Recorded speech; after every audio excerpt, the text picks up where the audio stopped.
జీవితంలో ప్రభుత్వ ఉపాధ్యాయునిగా స్థిరపడాలి అని అనుకుంటున్న వాళ్ళకి డిఎస్సి ఎగ్జామ్ అన్నటువంటిది ఒక వేదిక. సో డిఎస్సి ద్వారానే నీకున్నటువంటి ప్రభుత్వ ఉపాధ్యాయున కళ అన్నది నెరవేరుతుంది. అయితే అటువంటి ఎగ్జామ్ రాస్తున్నప్పుడు ఏ విధమైనటువంటి ప్రణాళిక కలిగి ఉండాలి?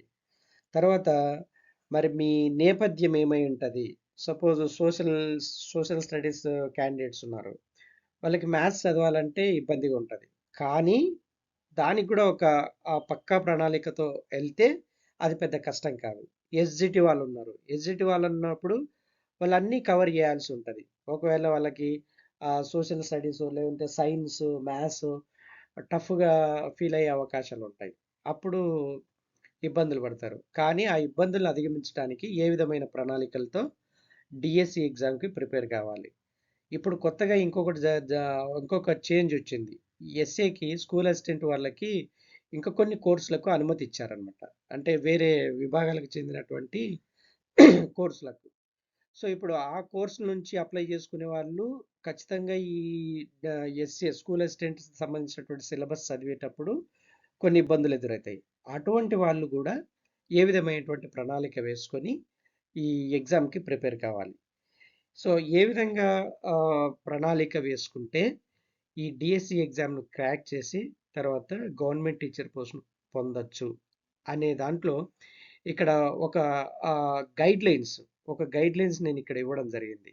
సో ఒక ప్రణాళిక ఏ విధమైనటువంటి ప్రణాళిక వేసుకుంటే ఈ డిఎస్సి ఎగ్జామ్ అంటే మన బ్యాక్‌గ్రౌండ్ ఏదైనా కావచ్చు. సోషల్ అయ్యుండొచ్చు, సైన్స్ అయ్యుండొచ్చు, లేకుంటే మ్యాథమెటిక్స్ అయ్యి వండుకొని సోషల్ చదవాల్సి, లేకుంటే సోషల్‌లో ఎండుకొని మ్యాథమెటిక్స్ ఉండొచ్చు.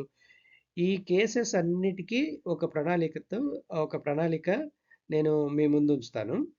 సో ఇక్కడ మీ మీ నేపథ్యం ఏదైనప్పటికీ suppose STG school secondary grade అభ్యర్థులు తమ నేపథ్యానికి చెందని పాఠ్యాంశాలు, ఉదాహరణకు బయాలజీ అభ్యర్థులు గణితము, సోషల్ స్టడీస్ చదవాలి. సపోజ్ ఎస్జిటి అభ్యర్థులు వాళ్ళు ఎవరైతే బయాలజీ బ్యాక్గ్రౌండ్ ఉందో, కానీ ఎస్జిటికి రాసేటప్పుడు గణితం చదవాల్సి వస్తుంది, సోషల్ స్టడీస్ చదవాల్సి వస్తుంది. కానీ వాళ్ళ బ్యాక్గ్రౌండ్ ఏంటి? బయాలజీ.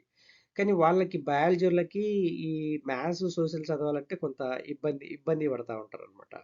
సో అటువంటి కేసెస్లో ఏం చేయాలంటే ప్రాథమికోన్నత తరగతుల పాఠ్యాంశాల విషయంలో సిలబస్ను అనుసరిస్తూ ప్రతి పాఠ్యాంశం వెనుక ఇచ్చిన బిట్స్‌ను అవపోసన పడితే సులభంగా ఈ సమస్యను అధిగమించవచ్చు. అంటే ఏంటి? ఈ ఎస్జిటి బయాలజీ బ్యాక్‌గ్రౌండ్ ఉన్న ఎస్జిటి అభ్యర్థులు సోషల్ స్టడీస్, గణితం వాళ్ళకు కొంత ఇబ్బందిగా ఉన్నటువంటి పరిస్థితుల్లో అప్పుడు ఏం చేయాలంటే ప్రతి లెసన్‌కి ఇప్పుడు ఈ మ్యాథ్స్, సోషల్ తీసుకుంటే ఆ టెక్స్ట్ బుక్‌లో ప్రతి లెసన్‌కి వెనక బిట్స్ ఉంటాయి. ఆ బిట్స్‌ని గిన ఎక్కువ ప్రాక్టీస్ చేస్తే ఆ ఇబ్బంది మనకు ఉండదు. ఎవరికి బయాలజీ బ్యాక్‌గ్రౌండ్ ఉన్న అభ్యర్థులకి ఉండదు. అట్లనే రిమైనింగ్ సబ్జెక్ట్ బ్యాక్‌గ్రౌండ్ ఉన్నోళ్ళకి వేరే సబ్జెక్టుల గురించి చదవాల్సిన పరిస్థితి వచ్చినప్పుడు ఆ లెసన్ వెనక భాగాన ఉన్నటువంటి బిట్స్‌ని బాగా ప్రాక్టీస్ చేయాలి. అయితే సోషలు, సైన్స్ అభ్యర్థులు మాత్రం గణితం విషయంలో కొంత జాగ్రత్తగా ఉండాలి. ఇప్పుడు social social students, science students maths అంటే చాలా కష్టంగా ఫెయిల్ అవుతుంటారు.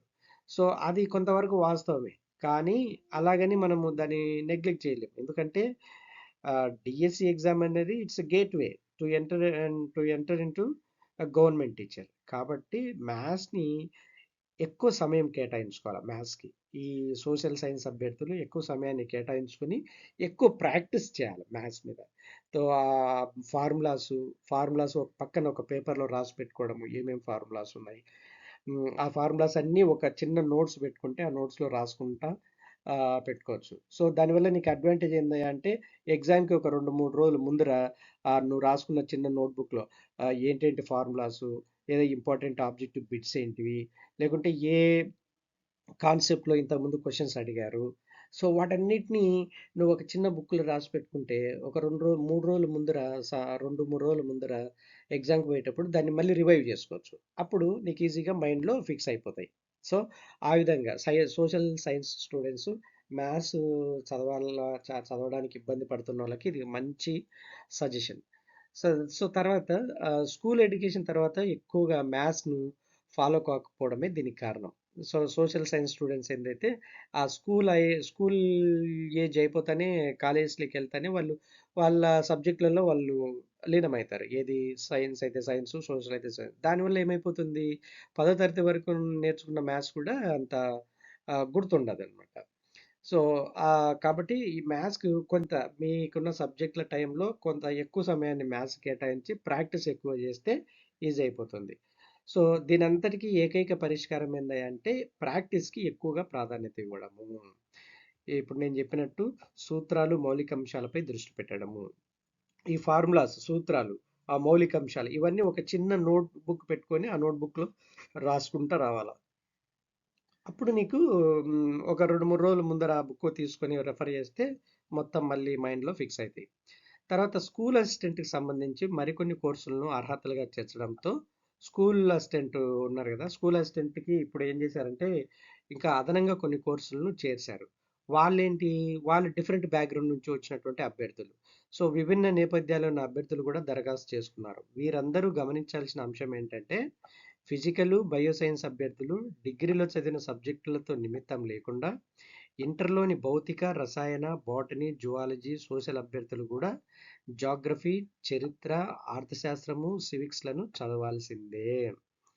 సో, వేరే కోర్సులు ఎలిజిబిలిటీ ఈ స్కూల్ అసిస్టెంట్‌కి వేరే కోర్సులకు ఎలిజిబిలిటీ ఇచ్చారు కదా! ఆ వేరే కోర్స్ బ్యాక్‌గ్రౌండ్ నుంచి వచ్చేటువంటి అభ్యర్థులు డిగ్రీలో చదివిన సబ్జెక్టు ఒకవేళ వాళ్ళు వేరే సబ్జెక్ట్స్ చదివింటారనుకోండి డిగ్రీలో. కానీ డిగ్రీ అనే ఒక క్వాలిఫికేషన్ మీద ఇప్పుడు అర్హతనిచ్చారు. సో, వాళ్ళేం చేయాలంటే ఇంటర్మీడియేట్‌లోకెళ్ళి ఇంటర్మీడియేట్ బుక్స్ తీసుకొని అందులో భౌతిక శాస్త్రం, రసాయన శాస్త్రం, బాటనీ, జువాలజీ, సోషల్ అవన్నీ చదువుకోవాలి. ఒకవేళ సోషల్ అభ్యర్థులైతే జాగ్రఫీ, చరిత్ర, అర్థశాస్త్రము, సివిక్స్‌లను ఖచ్చితంగా చదవాల్సి ఉంటది. సో, ఫ్రెండ్స్ ఆహ్, ఈ ఒకటి చెప్పేదేంటంటే ఎవరైతే దీనికి ప్రిపేర్ అవుతున్నారో డిఎస్సి ఎగ్జామ్ కోసము ఫస్ట్ అంటే డిఫరెంట్ బ్యాక్గ్రౌండ్ నుంచి వచ్చిన వాళ్ళు మిగతా సబ్జెక్ట్స్ని వారి సబ్జెక్టులు కాకుండా మిగతా సబ్జెక్టులకి కొంత ఎక్కువ సమయాన్ని కేటాయించి ఒక చిన్న నోట్బుక్ సపరేట్గా పెట్టుకోండి. ఇటువంటి కేటగిరీ క్యాండిడేట్స్ అంతా ఒక చిన్న నోట్బుక్ పెట్టుకొని ఆ నోట్బుక్లో మీరు ఏ సబ్జెక్ట్ అయితే టఫ్గా ఉంది అని అనుకుంటున్నారో, ఏ సబ్జెక్ట్ అయితే ఇప్పుడు మీకు టచ్లో లేకుండా 10వ తరగతి వరకే చదివిన సబ్జెక్ట్ ఉందో దానికి సంబంధించినటువంటి కీ పాయింట్స్ లేదా సూత్రాలు, ఫార్ములాస్ లేదంటే దానికి సంబంధించిన మౌలిక అంశాలు అన్నీ షార్ట్ నోట్స్ రాసుకోండి. షార్ట్ నోట్స్ రాసుకుంటే ఆ నోట్స్ ఎగ్జామ్ పోయే రోజు మీకు ఉపయోగపడుతుంది. టక టక టక టక ఆ చిన్న నోట్‌బుక్‌లో టక టక అట్లా రెఫర్ చేసుకుంటే మొత్తం మళ్ళీ ఒకసారి మీకు గుర్తుండిపోతది. మైండ్‌లో ఫిక్స్ అయిపోతది. అప్పుడు హ్యాపీగా ఎగ్జామ్‌కెళ్ళొచ్చు. సో, ధైర్యంగా ఎగ్జామ్‌ని ఫేస్ చేయొచ్చు. సో, ఫ్రెండ్స్ ఈ విధంగా మీ నేపథ్యం ఏదైనప్పటికీ మీ ప్రిపరేషన్ మాత్రం పక్కా పక్కా ప్రణాళికతో ఉంటే it's not impossible to get a DSC job and it's not impossible to fulfil your desire as a teacher. Okay, I wish you very all the best. Good luck to you all. Keep watching my channel. If you are not subscribed to my channel, please subscribe. Thank you so much.